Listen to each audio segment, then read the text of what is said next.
ఉచిత ఇసుక అనేది ప్రజలకి ఎవరికి అందడం లేదు. ఉచిత ఇసుక అందట్లేదని ఎలా చెప్తారండి? ఇప్పుడు అందరూ అంటున్నారు టీడీపీ జస్ట్ ఈ హామీలన్నీ కూడా అబద్ధపు హామీలే, ఇవన్నీ నెరవేరవు. పథకాలు ఒకటేనా? ఆ జీవితం పథకాలేనా? ఫ్రీ బస్ అనేది ఎప్పటి నుంచి అమలు అంటే మనకి అన్నా క్యాంటీన్తో పాటుగానే మనకి ఫ్రీ బస్ కూడా మహిళలకి ఏర్పాటు చేస్తా అన్నారు. అన్న క్యాంటీన్తో పాటు అని చెప్పలేదు, మేము ఇచ్చిన హామీల్లో అదొకటి.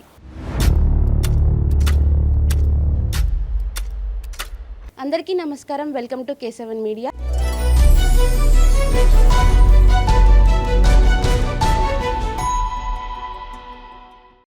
ఈ రోజైతే మనకి కూటమి ప్రభుత్వం అమల్లోకి వచ్చి అలాగే అధికారం తీసుకొని 6 నెలలు అయితే దిగ్విజయంగా అయితే పూర్తి చేసుకుంది. అసలు ఈ పరిపాలన ఎలా ఉందో, పథకాలు ఎలా అమలవుతున్నాయో మన కృష్ణా పెన్నా రీజనల్ కోఆర్డినేటర్ అయిన సౌజన్య గారిని అయితే మనం అడిగి తెలుసుకుందాం. మేడం నమస్కారం అండి. మేడం, ఈ 6 నెలల పరిపాలన ఎలా అనిపిస్తుంది అసలు మీకు? మనం చూసుకున్నట్టయితే అంటే 6 నెలల పరిపాలన ముందు చెప్పే ముందు గత ప్రభుత్వంతో కంపేర్ చేసుకోక తప్పదు. ఎందుకంటే గత ప్రభుత్వంలో 6 నెలలు జరిగిన పరిస్థితి, ఇప్పుడు 6 నెలలు జరిగింది. అంటే అప్పుడు 2019లో ఎన్నుకున్న తర్వాత 6 నెలలు ఎలా ఉంది, ఇప్పుడు 2024కి కుటుంబ ప్రభుత్వం ఏర్పడిన తర్వాత 6 నెలలు ఎలా ఉంది అనేది మనం కంపేర్ చేసుకోవాలి. దాంతో కంపేర్ చేసుకుంటే మనం మొదటి నుంచి చూసుకున్నట్టయితే డే 1లో ఏదైతే చంద్రబాబు నాయుడు గారు హామీ ఇచ్చారో పెన్షన్ పెంచుతాము ప్లస్ 3 నెలలది కలిపిస్తామని చెప్పన్నారో, గెలిచిన వెంటనే అధికారంలోకి వచ్చిన వెంటనే 7,000 రూపాయలు ప్రతి ఒక్కరికి కూడా పెన్షన్దారులకి పెన్షన్ ఇవ్వడం జరిగింది. మాట ఇచ్చిన ప్రకారమే అంటే ఒక 1,000 రూపాయలు పెంచుతాం, 2,000 నుంచి 3,000 చేస్తామని చెప్పని 3,000 చేస్తామని చెప్పని ప్రతి సంవత్సరం 250 రూపాయలు 250 రూపాయలు కాకుండా 4,000 రూపాయలు పెంచడం, అంటే ఒకేసారి 1,000 రూపాయలు పెంచడం ప్లస్ అప్పుడు దాకా తన బ్యాలెన్స్ 3 నెలలకి కలిపి 7,000 రూపాయలు ఇవ్వడం జరిగింది. అలానే జాబ్ క్యాలెండర్ రిలీజ్ చేయడం జరిగింది.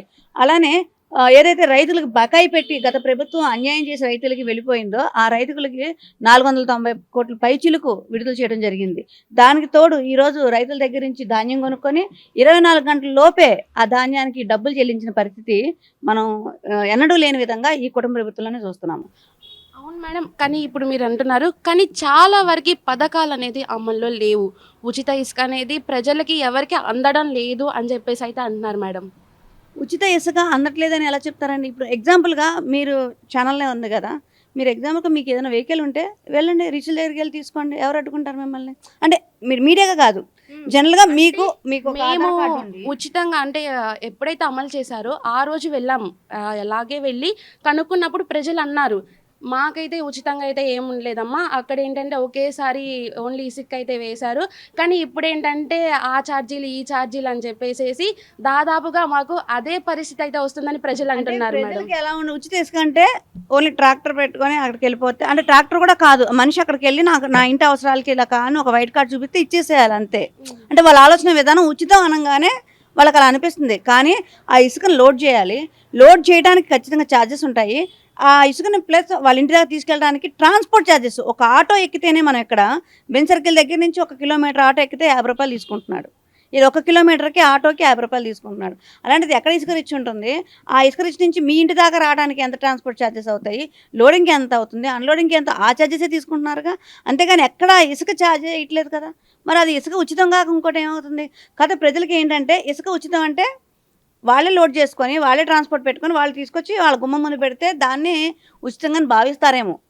మరి అలా ఆలోచిస్తున్నారని చెప్పి అనుకోవాలి. ఎందుకంటే ఉచిత ఇసుక అని చెప్పని గవర్నమెంట్ చెప్పింది, పదే చంద్రబాబు నాయుడు గారు కూడా ఎమ్మెల్యేలు అందరికీ కూడా దీంట్లో మీరు ఎవరు తలదూర్చొద్దు, ఉచిత ఇసుకని మనం ప్రామిస్ చేసాం కాబట్టి ఖచ్చితంగా దాని తగ్గట్టుగా చేయనివ్వండి అని చెప్పడం జరుగుతుంది. ఎక్కడా కూడా కంప్లైంట్ లేకుండా ఉచిత ఇసుక అనేది ఇవ్వడం జరుగుతుంది. ఓకే మేడం, మరి ఫ్రీ బస్ అనేది ఎప్పటి నుంచి అమలు అంటే మనకి అన్నా క్యాంటీన్తో పాటుగానే మనకి ఫ్రీ బస్ కూడా మహిళలకి ఏర్పాటు చేస్తా అన్నారు. మరి హైదరాబాద్లో రేవంత్ రెడ్డి గారు ఎప్పుడైతే వచ్చారో అధికారంలోకి వెంటనే ఫ్రీ బస్ అమలు చేశారు. మనకెందుకని ఇంత డిలే అయిపోతుంది? అన్నా క్యాంటీన్తో పాటు అని చెప్పలేదు, మేము ఇచ్చిన హామీల్లో అదొకటి. అన్న క్యాంటీన్తో పాటే మేము ఫ్రీ బస్ కూడా ఇస్తామని చెప్పలేదు. ఇచ్చిన మేము ఏదైతే హామీలు ఇచ్చామో దాంట్లో ఉచిత బస్సు ప్రయాణం మహిళలకు అని చెప్పాము. ఖచ్చితంగా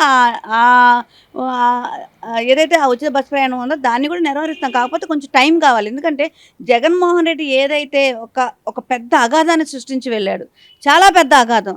అది కుటుంబ ప్రభుత్వం కాబట్టి ఎంతో కొంత సమర్థవంతంగా దాన్ని ముందుకు తీసుకెళ్ళగలుగుతుంది. కాబట్టి ఈ ఉచిత బస్సు ప్రయాణం కూడా ఖచ్చితంగా అమల్లోకి తీసుకొస్తారు. అయితే నాకు తెలిసి సంక్రాంతి తర్వాత నుంచి అది కూడా అమల్లోకి వచ్చే పరిస్థితి ఉంది. అవును. కానీ మేడం మనకి ఇప్పుడు లోకల్‌లో ఇప్పుడు మనకి ఉచిత బస్సు అనేది అవైలబిలిటీ ఉండిద్ది. కానీ డిస్ట్రిక్ట్ వైస్ కూడా మనకి ఎక్కువగా మహిళలు ప్రయాణించేది డిస్ట్రిక్ట్ వైస్‌గా. కానీ డిస్ట్రిక్ట్ వైస్‌గా ఎందుకని మనకి అమల్లోకి రావట్లేదు? ఓన్లీ లోకల్‌లోనే అంటే మనకి నియర్ బై అంటే బస్సుల కోసం చాలా మంది ఉంటారు. ఆడవాళ్ళకి చాలా ఇబ్బందులైతే ఎదుర్కొంటారని అంటున్నారు. లోకల్‌లో అయితే ఇప్పుడు టైంకి బస్సు అందక ఆటోలు ఎక్కేసి వెళ్ళిపోయే వాళ్ళు ఉంటారు. ఇంకా గవర్నమెంట్ పూర్తిగా లోకల్ వాళ్ళకే ఉండి స్టేట్ మొత్తం ఎక్కడికైనా చెప్పి తెలంగాణలో ఎలా అయితే అమలు చేశారో సేమ్ అదే అమలు ఏపీలో కూడా ఉంటుంది. ఎప్పుడైతే ఉచిత బస్సు ప్రయాణం పథకం స్టార్ట్ అవుద్దో.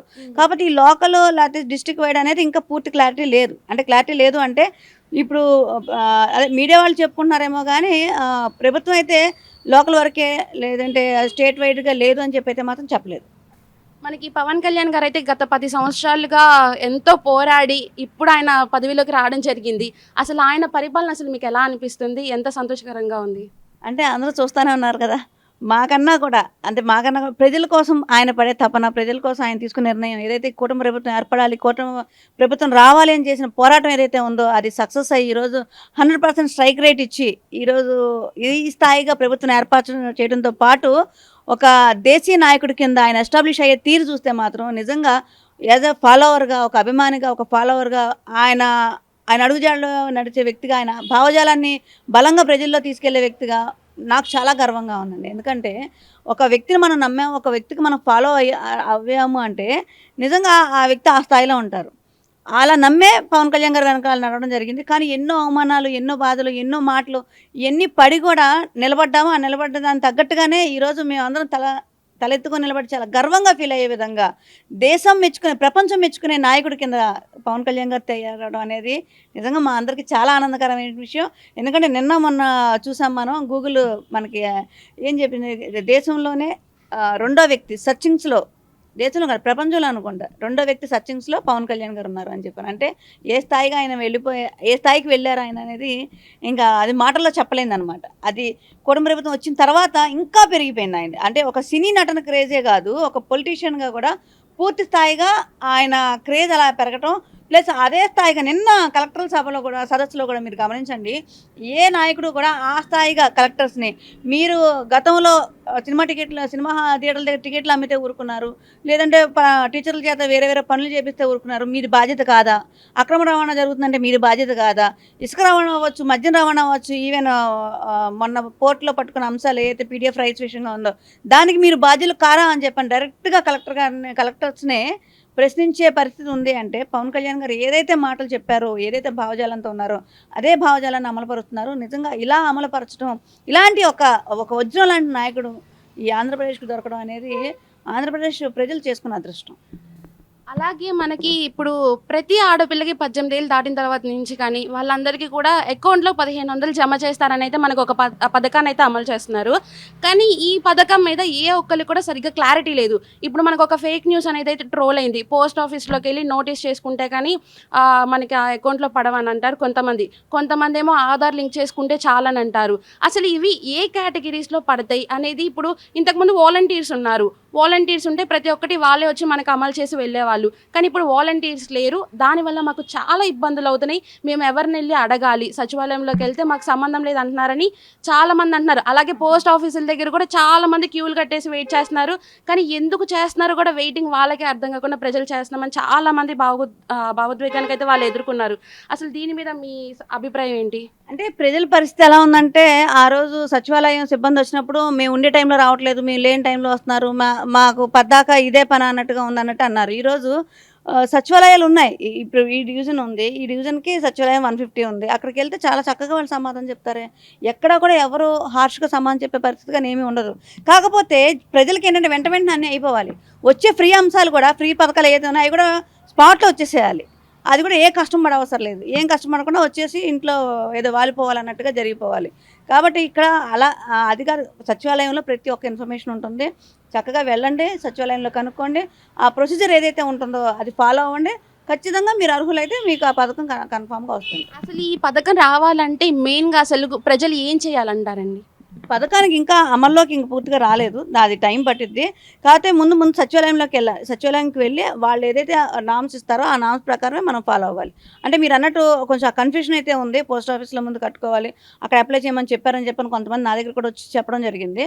సో ఇక్కడ ఏంటంటే ముందు సచివాలయం సిబ్బంది పూర్తి స్థాయిగా క్లారిటీ ఉండడానికి ఏంటంటే వాళ్ళకి ఇంకా రాలేదు. కాకపోతే ప్రజలు ఏంటంటే ఇంకా రాలేదు మాకు, అంటే ఇక్కడ సచివాలయం సిబ్బంది ఏదన్నా వాళ్ళు సరిగ్గా చేయట్లేదేమో అనే ఉద్దేశంతో వీళ్ళు 1-10 సార్లు వెళ్ళడంతో వాళ్ళు కూడా కన్ఫ్యూజ్ అయ్యే పరిస్థితి ఉంటుంది. కాబట్టి ఏంటంటే ఇంకా పథకం అమల్లోకి వస్తే ఖచ్చితంగా ప్రతి ఒక్కరికి తెలుస్తుంది. ఆ రోజు వెళ్తే కరెక్ట్ అయిన ప్రొసీజర్ అనేది ఉంటుంది. అంటే ఇప్పుడు వైసీపీ ప్రభుత్వంలో అందరూ అంటున్నారు టీడీపీ జస్ట్ ఈ హామీలన్నీ కూడా అబద్ధపు హామీలే, ఇవన్నీ నెరవేరవు, ఇవన్నీ ఎప్పటికో అసలు జరిగేవేనా ఇవన్నీ అమలు అవ్వడానికి, ఇలాంటివన్నీ రావు అంటే ఇప్పుడు లేట్ అయ్యే విషయాలను బట్టి అవన్నీ నిజం అని చెప్పేసి ప్రజలు కూడా నమ్ముతున్నారు. అసలు ప్రజలందరికీ ధైర్యం రావాలంటే ఏం చెప్తారు మీరు? దేనికి ధైర్యం కావాలి అంటే అసలు అమలు అవుతాయా లేదా అని చెప్పేసి. ఒకటేనా జీవితం పథకాలేనా? కాదు కదా. మేము చెప్పిన ఏదైతే పథకాలు ఉన్నాయో ఆ పథకాలు ఒకటి చెప్పిన ఒకటే. అసలు గెలిచినమ్మంటే ఫస్ట్ నెల 7,000 ఇచ్చిన 7,000 పెన్షన్ 7,000 ఇవ్వటం అంటే అది మామూలు విషయం? ఒక్కసారి నా 1,000 రూపాయలు పెంచి 4,000 చేయడం అంటే మామూలు విషయం అది? అందులోని ఇంత అప్పుల్లో కూరుకుపోయిన ప్రభుత్వాన్ని మనకు రాష్ట్రాన్ని ఏమి ఒక ప్లస్లో పెట్టి ఇవ్వాల, మిగులు బడ్జెట్తో ఇస్తే ఇతను చెప్పినట్టు ఏదైనా చేయొచ్చు. కానీ ఒక పూర్తి స్థాయిగా మైనస్ 10 లక్షల కోట్ల అప్పులు చేసి మనకి ఇవ్వడం జరిగింది. అయినా కూడా చంద్రబాబు నాయుడు గారు ఒక చాకచక్యంతో పవన్ కళ్యాణ్ గారు కేంద్రం నుంచి రావాల్సిన నిధులన్నీ కూడా చాలా చక్కగా తీసుకురావడం వల్ల ఈరోజు ఒక్కొక్క పథకాన్ని అమలు చేస్తూ వస్తూ ఉన్నారు. కానీ అవన్నీ పక్కన పెట్టేసి అంటే చెప్పాం కదా వెంటనే ఇంకా 6 నెలలే కదా, మీరే అన్నారు కదా ఇందాక, 6 నెలలు అయ్యింది. 6 నెలలు అయ్యింది. ఈలోపే మొత్తం అన్నీ చేయాలంటే కొంచెం టైం కావాలి కదా ప్రభుత్వానికి కూడా. ఒకవేళ పోలవరం ఆగిపోయిన పోలవరాన్ని మనం కట్టాలి. డయాఫ్రామ్ వాళ్ళు ఎన్ని వందల కోట్లు నష్టం చేశాడు. రివర్స్ టెండరింగ్ అని చెప్పాను, ఎంత నాశనం చేశాడు. అటే అమరావతి సంగతి చూడాలా, అమరావతి సంగతి చూసుకోవాలి, పోలవరం సంగతి చూసుకోవాలి, పైగా యువతకు ఉద్యోగాలు కల్పించాలి, ప్లస్ పథకాలు అమలు చేయాలి. ఇన్ని చేస్తున్నప్పుడు ఖచ్చితంగా కొంత టైం టేకన్ ఉంటుంది. ఆ టైం టేకన్ ఖచ్చితంగా ఈ జనవరిలోపు మ్యాక్సిమం అన్ని దీపం పథకం అని చెప్పి అన్నాము, సిలిండర్లు ఇచ్చాం కదా. ఇంకా 1-2 అంశాలు సిలిండర్ల గురించి కూడా మనకి చాలా మందికి థమ్స్ అయితే వేస్తున్నారు కానీ అకౌంట్లోకి అమౌంట్స్ క్రెడిట్ అవ్వట్లేదు అంటున్నారు. చాలా మంది ప్రజలు కూడా వచ్చి ఆ టాపిక్ అయితే రేస్ చేశారు. సిలిండర్ అమౌంట్ అందరికీ అందట్లేదు అని చెప్పేసి కూడా వచ్చింది. వాళ్ళు సరిగ్గా చూసుకుంటున్నారా లేదు? వాళ్ళు సరిగ్గా చూసుకో. ఎందుకంటే చాలామంది మేము స్వయంగా వెళ్ళి ఎంక్వైరీ చేసినప్పుడు కూడా ఎవరైతే బుక్ చేసుకున్నారో 2వ రోజు సాయంత్రానికే వాళ్ళకి అమౌంట్ రిటర్న్ పడే పరిస్థితి ఉంది. కాబట్టి ఎక్కడైనా ఈ టెక్నికల్ ఇష్యూస్ కానీ ఇప్పుడు మనకు ఫోన్పే చేస్తాం ఒక్కొక్కసారి, కానీ ఫోన్పే ఒక్కొక్కసారి వెళ్ళదు. అంటే కొన్ని టెక్నికల్ ఇష్యూస్ ఉంటాయి. సో ఆ ఇష్యూస్ వల్ల ఇంకో 1 day 2 days అలా లేట్ అవుతామో కానీ పడకుండా అయితే మాత్రం ఉండదు, అది కన్ఫామ్. అంటే మనకి పథకాలు కానీ ఏవైతే తీసుకొస్తున్నారో అవి 60 to 70% మాత్రమే కంప్లీట్ అవుతుంది అని అంటున్నారు. అంటే అందరికీ అందట్లేదు, అందే వాళ్ళకి మాత్రమే అందుతున్నాయి అని కూడా కొన్ని విభేదాలు వస్తున్నాయి. అంటే ఏదో ఒక మాట్లాడాలి కదా, ఏదో చెప్పాలి కదా అని చెప్పని అంటమే కానీ ప్రత్యేకంగా పథకాలు అమలయ్యాయి ఎవరైతే ఇంతకుముందు అర్హులు అనేది లబ్ధిదారులు ఉన్నారో ఆ లబ్ధిదారులకే ఇప్పుడు ఇస్తుంది. మేము ప్రత్యేకంగా కుటుంబ ప్రభుత్వం వచ్చి వీళ్ళు తీసేయడం వీళ్ళు చేర్చడం ఇంకా ఏం లేదు. ఇంకా కొత్తగా ఎవరైతే పెన్షన్లు పెట్టుకోవాలో వాళ్ళకి టైం ఇస్తున్నాం. రేపు జనవరి నుంచి అది కూడా కొత్తగా పెట్టుకునే వాళ్ళు కూడా పెట్టుకోవచ్చు. ఇక్కడ లబ్ధిదారులు ఎవరైతే గతంలో ఉన్నారో అదే లబ్ధిదారులు ఇప్పుడు ఉన్నారు. సో ఇప్పుడు ప్రత్యేకంగా రాకపోవడం అనేది ఏముంటుంది, అంతే కదా. అలాగే మళ్ళీ పెళ్ళికి కానుక అని చెప్పేసి మనకి ఎవరైతే కొత్తగా పెళ్లి చేసుకునే వాళ్ళు ఉన్నారో వాళ్ళకు కూడా కొన్ని స్కీమ్స్ అయితే పెట్టారు. కానీ వాళ్ళకి మహాలక్ష్మి పథకంలో లేవుగా.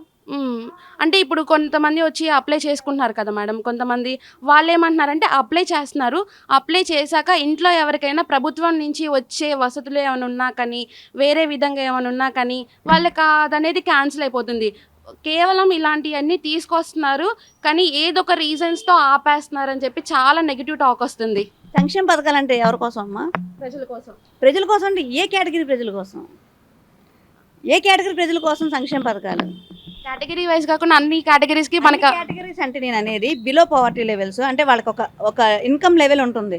సో ఆ ఇన్కమ్ లెవెల్ అంటే ఎటువంటి ఆస్తిపాస్తులు లేని వాళ్ళు, ఆధారం లేని వాళ్ళు ఎవరైతే ఉంటారో వాళ్ళ కోసం అని చెప్పని యాక్చువల్గా ఈ సంక్షేమ పథకాలు అనేది లబ్ధిదారుల యొక్క లిస్టులో లబ్ధిదారుల లిస్ట్ తీసుకునేటప్పుడు వాళ్ళకి కొన్ని నామ్స్ ఉంటాయి. ఆ నామ్స్ ప్రకారం ఇప్పుడు నేను ప్రభుత్వ ఉద్యోగం చేస్తున్నాను అనుకోండి, నా ఇంట్లో నేను పెళ్లి చేసి నేను అప్లై చేస్తే నాకు ఇస్తారా? ఇవ్వరు కదా. నా వెనక ఈ బిల్డింగ్ నాదే, నా ఇంట్లో నేను పెళ్లి చేస్తున్నాను, నాకు ఇస్తారా? మరి ఇంకా అలాంటి వాటికి కూడా ఇవ్వరు అని చెప్పని లేదు. నాకు ఒక కారు ఉంటుంది, చిన్నదో పెద్దదో ఒక కారు ఉంటుంది, నేను పెళ్లి చేసుకున్నాను, నా కొడుకు నా కూతురుకో పెళ్లి చేసుకుని అప్లై చేస్తాను, ఇస్తారా? ఏదైనా ఇప్పుడు మనం ఒక మాట చెప్పేటప్పుడు ఖచ్చితంగా మనకు రాలేదంటే నిజంగా నువ్వు దానికి అర్హత ఉంటే, నిజంగా నీకు ఆ క్యాపబిలిటీ లేకపోతే ఖచ్చితంగా నువ్వు అడుగు, వాళ్ళు అడగొచ్చు, వాళ్ళ తరపున మనం ఫైట్ చేయొచ్చు. కానీ అన్ని అర్హతలు ఉండి కొన్ని ఇలా రావట్లేదు అలా రావట్లేదు అనేది మాత్రం కరెక్ట్ కాదు. అర్హత ఉన్న ప్రతి ఒక్కరికి ఈ కుటుంబ ప్రభుత్వం సపోర్ట్ చేస్తూనే ఉంది. ప్లస్ ఇంకెవరైనా ఇబ్బందులు పడుతున్నారా, లేకపోతే ఇంకెవరైనా ఇప్పుడు ఒంటరి మహిళలు ఉన్నారు చాలామంది. నా దగ్గరికి వచ్చే కంప్లైంట్స్ ఏంటి అంటే, ఎప్పుడో భర్తలు చనిపోయి ఉన్నారు, అంటే గతంలో ఎప్పుడో ఒక 20 ఏళ్ళ క్రితం ఎప్పుడో భర్తలు చనిపోయి ఉన్నారు. అప్పుడు ఎంత పెన్షన్ 200, 100 రూపాయలు, 200 ఎంత ఉన్నట్టుంది. సో అప్పుడు ఏంటంటే వీళ్ళు పెద్ద దాన్ని పట్టించుకోవాలి. అంటే ఆ డెత్ సర్టిఫికేట్ తీసుకోవాలి, అది అప్లై చేయాలి, లేకపోతే 15 ఏళ్ళ క్రితం చనిపోయిన వాళ్ళు అన్నీ తీసుకోవాలి. కానీ ఎప్పుడైతే ఇప్పుడు 4,000 పెన్షన్ అయిపోయిందో ప్రతి ఒక్కరికి ఇది ఒక ఆధారం కింద అయిపోయింది. ఒక ఒంటరి మహిళ అంటే పాపం చిన్నప్పటి నుంచి ఎంత కష్టాలు పడి ఆ పిల్లల్ని పెంచుకురావడంతో ఈరోజు ఒక 40-50 ఏళ్ళు వచ్చిన పరిస్థితిలో ఆధారం అయిపోయేటప్పటికి, ఆ ఆధారం అయిన పరిస్థితి నుంచి వాళ్ళు ఏమడుగుతున్నారంటే, మేము సర్టిఫికేట్ తీసుకోలేదమ్మా అంటే, ఇంకా మేము ఎంఆర్ఓకి వెళ్ళి ఒంటరి మహిళని రాపించుకున్న తర్వాత అది తీసుకొచ్చి మీ సచివాలయంలో సబ్మిట్ చేస్తే వాళ్ళు సపోర్ట్ చేస్తారని చెప్తున్నాం. ఎందుకంటే అది కొన్ని ఇబ్బందులు ఉన్నాయి. ఇప్పుడు వాస్తవానికి మనం ప్రభుత్వాలు ఎంత కమిట్మెంట్గా పనిచేసినా, అధికారులు ఎంత కమిట్మెంట్గా పనిచేసినా, స్థానికంగా ప్రజల దగ్గర నుంచి వచ్చే అంటే ఏ డాక్యుమెంట్స్ ఉంటాయి అవన్నీ కూడా కరెక్ట్గా ఉండాలి. ఉంటేనే అన్నీ కరెక్ట్గా చేయగలుగుతాం. కాబట్టి అలాంటి లేకపోయినా కూడా ఎలా చేస్తే బాగుంటుందనే ఉద్దేశంతో అలాంటి సలహాలు చెప్పే వాళ్ళకి ఆ పని చేయించేటట్టుగా మేము ప్రయత్నిస్తున్నాం. అలాగే మనకి ఇప్పుడు నారా లోకేష్ గారు కూడా మనకి ఇప్పుడు జాబ్స్ అనేది మెయిన్గా యువత కోసం అని చెప్పేసి అంటున్నారు. దీని మీద అసలుకి ప్రభుత్వం ఎలాంటి చర్యలు తీసుకోబోతుంది, ఎలాంటి మేలులు చేయబోతుంది యువతకి? మరి నిన్నే గూగుల్ క్లౌడ్తో MOU ఫైనల్ చేసుకున్నారు. అంటే 20 లక్షల ఉద్యోగాలు, అంటే అది మామూలు విషయం కాదు. ఎందుకంటే ఒక బీటెక్ కంప్లీట్ అయిన పిల్లలందరూ కూడా ఈరోజు పరిస్థితి ఎలా ఉందంటే, ప్రతి ఒక్కళ్ళు వాళ్ళు బీటెక్ కంప్లీట్ అవ్వటంతోనే ఇంకా పూర్తిగా కంప్లీట్ కూడా అవ్వట్లేదు, 3rd ఇయర్ అలా ఉన్నప్పుడే వాళ్ళు ఎగ్జామ్స్ రాసేసుకుంటున్నారు, అమెరికాలో వెళ్ళిపోతున్నారు. ఎవ్వరూ కూడా ఇక్కడ ఏపీలో ఉండాలని అయితే, ఏపీలో అవ్వచ్చు, ఇండియా ఒక పక్కన పెడితే ఏపీలో ఉండాలని అయితే మాత్రం అస్సలు అనుకోవట్లా. ఎందుకంటే ఇక్కడ ఉపాధి అవకాశాలు లేవు, మన ఉద్యోగ అవకాశాలు లేవు, ఇక్కడ ఉన్నా కూడా ఉపయోగం లేదు. అందులో యువతకి ఇప్పుడు ఏంటంటే ఒక వ్యాపారం చేయాలని కానీ లేదా ఆ ఆలోచన కూడా లేదు. ఎంతసేపు ఒక తొందరగా సెటిల్ అయిపోయేది సాఫ్ట్వేర్ రంగం. అందులోనూ అమెరికా వెళ్తే ఇంకా డాలర్స్ సంపాదించవచ్చు కాబట్టి అటు వెళ్ళిపోవాలి, ఏదో తిప్పలు పడి ఒక 50-60 లక్షలు పెట్టుకొని వెళ్ళిపోతే అక్కడ సెటిల్ అయిపోతాం అనుకుంటున్నారు. కానీ ఈరోజు లోకేష్ గారు చాలా చక్కటి అంశం ఏదైతే ఈ గూగుల్ క్లౌడ్ సంస్థతో ఈ MOU చేయించుకోవటం నిజంగా యువత అందరికీ కూడా ఒక మంచి శుభవార్త లాంటిది. అంటే ఎక్కడికెక్కడికో వెళ్ళి పని చేయాలి అనుకున్న వాళ్ళందరూ కూడా ఈరోజు మనం ఎక్కడికి వెళ్ళవసరం లేదు, మనం ఉన్న ఊరిలో, మనం ఉన్న ఈ రాష్ట్రంలో మనకు ఉద్యోగ అవకాశాలు ఉంటాయి అని చెప్పని అనుకునే పరిస్థితికి లోకేష్ గారు తీసుకొస్తున్నారు. ఆ స్థాయిగా ఆయన పనిచేస్తారు. IT మినిస్టర్ అంటే నిజంగా ఎలా చేయాలి, ఎలా ఉండాలి అనే దానికి నిదర్శనంగా లోకేష్ గారు పనిచేస్తున్నారు. మరి మనకి నిత్యావసర సరుకుల ధరలు బాగా పెరిగిపోతున్నాయి. విద్యుత్ కూడా మనకి ఇంతకుముందు అందరూ అన్నారు వైసీపీ ప్రభుత్వంలో ఉన్నప్పుడు బాగా కరెంటు బిల్లులు ఎక్కువ వచ్చేసేసాయి, విద్యుత్ ధరలు బాగా పెరిగిపోయాయి అని చెప్పేసి. మరి ప్రభుత్వం వచ్చింది, మనకి ఎందుకని ఇంకా ధరలు తగ్గలేదని చెప్పి చాలామంది అడుగుతున్నారు. అంటే ప్రభుత్వాలు మారినంత మాత్రాన హైకి వెళ్ళిపోయి లో చేసేయడానికి మనం ఏమి ముద్రలు కొద్దట్లా. యాక్చువల్గా చెప్తున్నా, మనం ఈ ప్రాసెస్ జరుగుతూనే ఉంటుంది. కానీ మనం తీసుకునే నిర్ణయాలు, ప్రభుత్వాలు తీసుకునే ఆలోచన విధానం. ఇప్పుడు గ్రీన్ ఎనర్జీ అని చెప్పని జగన్మోహన్ రెడ్డి ఎన్ని వేల కోట్లు లంచం తీసుకున్నాడు. అంటే ప్రజలు ఇంకెప్పుడు తగ్గించడానికి మీరు ప్రయత్నాలు చేస్తారని అంటున్నారు కదా. తగ్గించడానికి అవకాశం ఉండడానికి జగన్మోహన్ రెడ్డి చెప్తున్నాను, పెద్ద అగాధం సృష్టించి 2 రూపాయలకు కొనాల్సిన విద్యుత్ని 4 రూపాయలకు కొని ఆ భారం అంతా ప్రజల మీద వేసి, ఆ ప్రజల మీద వేసిన భారాన్ని మన ప్రభుత్వం తీసుకోవాలంటే చాలా పెద్ద ఇది కదా. పెరగకుండా చూసుకోగలిగిద్ది, కానీ తగ్గించడం అంటే కష్టం. తగ్గిస్తామని చెప్పలా, అంటే ప్రజలకి మాట ఇచ్చారు కదా, మరి అప్పుడు ప్రభుత్వం చెప్పలా, పెరగకుండా చూసుకుంటామని చెప్పాం, పెరగకుండా చూసుకునే అవకాశం చేస్తామని చెప్పాం. అప్పుడు మరి ఆ ప్రభుత్వానికి ఈ ప్రభుత్వానికి ఒకేలాగా ఉంది అన్నారు కదా. ఇప్పుడు ఆ ప్రభుత్వంలో ఉన్నప్పుడు అదే ధరలు ఉన్నాయి, అప్పుడు టీడీపీ అప్పుడు ప్రభుత్వానికి ఎన్నిసార్లు పెరిగినాయి? 11 సార్లు పెరిగినాయి. 11 సార్లు పెరిగింది గత ప్రభుత్వం ఉన్నప్పుడు. అంటే 11 సార్లు ఏ స్థాయికి యూనిట్ రేట్ ఎంత నుంచి ఎంతకి వెళ్ళింది, ఇప్పుడు ఎంత ఉంది అసలు. యాక్చువల్గా గత ప్రభుత్వంలో అయినప్పటికీ కూడా అతను సర్ఛార్జీలు అవ్వచ్చు, ఆ ఛార్జీలు ఈ ఛార్జీలు అని చాలా వరకు అన్నీ చాలా అంటే ఎక్కడా కూడా ఒక సామాన్యుడు ఊపిరి పీల్చుకోవడానికి లేనంత స్థాయిగా ఆ స్థాయిగా కరెంట్ రేట్లు పెంచేసి ఇప్పుడు ఏమంటున్నాడు, ఇప్పుడు అసలు ఏమీ తెలియదు అక్కడ చేసే అదో పనులన్నీ చేసేసాడు ఆ గవర్నమెంట్లో. దాన్ని లాక్కోలేక పీక్కోలేక ఇప్పుడు ఈ కుటుంబ ప్రభుత్వం ఎంతో తెలివిగా ఎక్కడా కూడా అవినీతికి పాల్పడకుండా తీసుకునే ఆలోచనలో కూడా ఎక్కడ అంటే ప్రజలకి న్యాయం జరిగేటట్టే తప్ప ప్రజల మీద భారం పడకుండా ఉండేటట్టుగా చూసుకుంటుంటే దాన్ని కూడా చిలవల పలవలు చేసి ఏదో చేయాలని చేస్తున్నారు తప్పితే ఎక్కడా కూడా ప్రజల తరపున మాట్లాడాలి. నిజంగా మేము కుటుంబ ప్రభుత్వం తరపున ఈ ఈ అంశాలు తీసుకొచ్చాం, లేకపోతే ఈ నిర్ణయాలు తీసుకున్నాం, దాని మీద మాట్లాడమనండి. ఒక్కరోజైనా దాని మీద మాట్లాడింది ఉందా? ఎంతసేపు ఆ వైసీపీ ఎంతసేపు మా ఏంటి పేరు నానిని అరెస్ట్ చేశారా, లేకపోతే వంశీని అరెస్ట్ చేశారా, లేకపోతే అవినాష్ రెడ్డిని అరెస్ట్ చేశారు, అది ఇది అంటాడే తప్పితే ఎక్కడ కూడా ప్రజల కోసం ఎందుకు మాట్లాడు. ఈ రోజుకిను గత ప్రభుత్వానికి ఈ కుటుంబ ప్రభుత్వాన్ని కంపేర్ చేస్తే మేము ధరలు తగ్గిస్తామని చెప్పలేదు, పెంచకుండా చూసుకుంటామని చెప్పాము. అదే దానికి కట్టుబడి ఉన్నాము. ఆ కట్టుబడి దానికోసం కష్టపడుతున్నాం. ఈ కూటమి ప్రభుత్వం ఎప్పటికీ ఇలాగే ఉండిద్ది అంటారా, లేకపోతే విభేదాలు ఏమైనా వచ్చే ఛాన్స్లు ఏమైనా ఉంటాయి అంటారా? విభేదాలు వచ్చే అవకాశం అయితే మాత్రం పవన్ కళ్యాణ్ గారి తరఫున అసలు ఉండదు. ఎందుకంటే ఆయన చాలా కమిటెడ్ లీడరు. ఆయన ఏదైతే చెప్పారో అది చేసి తీరుతారు. ఎందుకంటే ఈరోజు కూటమి ప్రభుత్వం ఏర్పడిందే ప్రజల కోసం. నిజంగా కూటమి ప్రభుత్వం ఈ సమిష్టిగా కనుక ఎన్నికలకు వెళ్ళకపోతే మళ్ళా ఒక రాష్ట్రం రావణ కాస్ట్ అయిపోద్దనే ఉద్దేశంతోనే పవన్ కళ్యాణ్ గారు ఒక మెట్టు తగ్గి పొత్తు పెట్టుకొని దానికి ఎన్ని మాటలు పడ్డారో, ఎన్ని అవమానాలు పడ్డారో ప్రతి ఒక్కరికి తెలిసిన విషయమే. అయినా కూడా అవన్నీ పక్కన పెట్టి ఒక యుద్ధమే చేశారు ఆయన. అందుకనే ఈరోజు ఎవరు చిన్న పొరపాటు చేసినా ఊరుకోరు. అది పార్టీ నాయకులు అవ్వచ్చు, లేకపోతే కూటమి ఎమ్మెల్యేలు అవ్వచ్చు, లేదంటే అధికారులు అవ్వచ్చు, ఎవరు అన్నా కూడా ఆయన పొరపాటు కూడా ఎందుకు ఊరుకోరు అంటే కేవలం ఆయన చేసిన యుద్ధం అలాంటిది కాబట్టి ఒక దుర్మార్గుడిని తరిమి కొట్టాలంటే ఆ స్థాయిగా యుద్ధం చేశారు కాబట్టి ఈరోజు ఇంత సంకీర్ణ ప్రభుత్వం ఏర్పరచుకున్నాము. ఇంత ప్రశాంతంగా ప్రజలకు ఏదో చెయ్యాలని ఒక కనీస తపన అటు చంద్రబాబు నాయుడు గారు అవ్వచ్చు, ఇటు పవన్ కళ్యాణ్ గారు అవ్వచ్చు, మంత్రిగా లోకేష్ గారు, లేకపోతే నాదెళ్ల మనోహర్ గారు, అందరూ ప్రతి ఒక్కళ్ళు కూడా అసలు నేను ఒకటి అడుగుతాను, ఇంతమంది మంత్రులు 2 సార్లుగా గత ప్రభుత్వంలో చేశారు కదా, ఒక్కళ్ళన్నా ఒక శాఖపరమైన ప్రెస్ మీట్ ఏ రోజన్నా పెట్టారా? అది చెప్పండి. ఇవన్నీ వద్దమ్మా. అసలు ఆ గత ప్రభుత్వంలో ఆ మంత్రులు ఆ శాఖకు సంబంధించి సమీక్ష పోని బయటకు వచ్చి ప్రెస్ మీట్ పెట్టవసరలా ఆ సమీక్ష సమావేశాలు నిర్వహించారా? ఒక్కళ్ళన్నా సరే. టూరిజం మినిస్టర్ అవ్వచ్చు, లేకపోతే ఏ మినిస్టర్ అయినా మీరు చూసుకోండి, హోమ్ మినిస్టర్ అవ్వచ్చు. ఇప్పుడు వంగలపూడి అనిత గారు ఎలా పనిచేస్తున్నారు? ఒక డైనమిక్ లేడీ అయ్యి ఎలా పనిచేస్తున్నారు ఆవిడ? గతంలో 2 హోమ్ మినిస్టర్లు చూస్తాం, వాళ్ళు ఎలా పనిచేశారు? ఏది డిఫరెన్స్ ప్రజలు చూస్తున్నారు, ప్రజలకు అర్థమవుతుంది కుటుంబ ప్రభుత్వం ఎలా పనిచేస్తుంది అనేది. ఓకే మేడం, అంటే మీరు ఇప్పుడు ప్రజలందరికీ అసలు ఈ ప్రభుత్వం నుంచి ఎలాంటి సహకారాలు అందుతాయని, అలాగే మీ నుంచి ఏమన్నా ప్రజలకి ఏమన్నా మెసేజ్ ఏమన్నా తెలియజేయాలనుకుంటున్నారా? అంటే వాళ్ళకు అండగా ప్రభుత్వం ఎలా నిలుస్తుంది అని చెప్పేసి. ఖచ్చితంగా మేము ముందు నుంచి చెప్పుకుంటానే వస్తున్నాం. పవన్ కళ్యాణ్ ఒకటే మాట చెప్పారు, సంక్షేమం ప్లస్ అభివృద్ధి. చంద్రబాబు నాయుడు గారు, పవన్ కళ్యాణ్ గారు ఇద్దరు కూడా ఒకే మాట మీద ఉన్నారు, ఒకే బాటలో ఉన్నారు. వాళ్ళిద్దరూ కూడా ఈ రాష్ట్రాన్ని కాపాడే విధంగా, ఎందుకంటే అధోగతి అయిపోయిన రాష్ట్రానికి ఒక మంచి పరిపాలన ఇవ్వాలనే ఉద్దేశంతో పవన్ కళ్యాణ్ గారు ఈ కుటుంబ ప్రభుత్వం ఏర్పరిచిన దాంట్లో చాలా కీలకంగా పనిచేశారు. అలానే భవిష్యత్తు కూడా చాలా సస్యశ్యామలంగా ఉంటుంది. ప్రజలందరికీ ఉపాధి అవకాశాలు ఉంటాయి, ఉద్యోగ అవకాశాలు ఉంటాయి. అలానే సంక్షేమం ప్లస్ అభివృద్ధి 2 కూడా సమానంగా జోడుగుర్రాల్లాగా ముందు తీసుకెళ్లే పరిస్థితి ఉంటుంది. కాబట్టి ప్రజలందరికీ ఒకటే చెప్తున్నాము, 1-2 పథకాలు ఏమైనా కొంచెం లేట్ అయినా కూడా ఖచ్చితంగా అవి కూడా అమలవుతాయి. మీరు పథకాల కన్నా కూడా మీకు వచ్చే ఉపాధి అవకాశాలని గమనించండి. ఎందుకంటే పథకాలు వస్తూనే ఉంటాయి, కానీ ఉపాధి అవకాశాలు కూడా ముఖ్యం. ప్రతి ఒక్కరు వారి కష్టం మీద వాళ్ళు బతకాలి.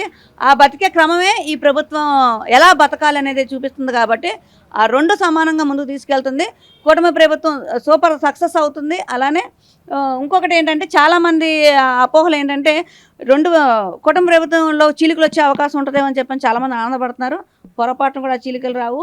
ఖచ్చితంగా ఈ 5 సంవత్సరాలు ఇంకొక 5 సంవత్సరాలు కూడా కలిసే ప్రయాణం చేస్తాం. సో చూసారు కదా, మనకి సౌజన్య గారు అయితే ఎంతో క్లారిటీగా చెప్పారు. అమల్లోకి పథకాలు రావాలన్నా, మన వరకు ఏదైనా సంక్షేమం చేరాలన్నా కూడా ప్రెజెంట్ మనకున్న బడ్జెట్ ఇష్యూని అయితే మనం క్లియర్ చేసుకొని ప్రతి ఒక్కటి ప్రజలకు అందే విధంగా చూస్తారు ఈ కూటమి ప్రభుత్వం అని మనకి నిర్భయంగా చెప్పారు. అలాగే ఈ కూటమి ప్రభుత్వం ఎప్పటికీ ఇలాగే ఐక్యమత్యంగా ఉంటూ పనిచేస్తుంది. ప్రజల కోసమే ఈ ప్రభుత్వం ఏర్పడిందని కూడా మనకి ఇక్కడ క్లారిటీగా చెప్పారు. సో ఇది మన ఈరోజు అయితే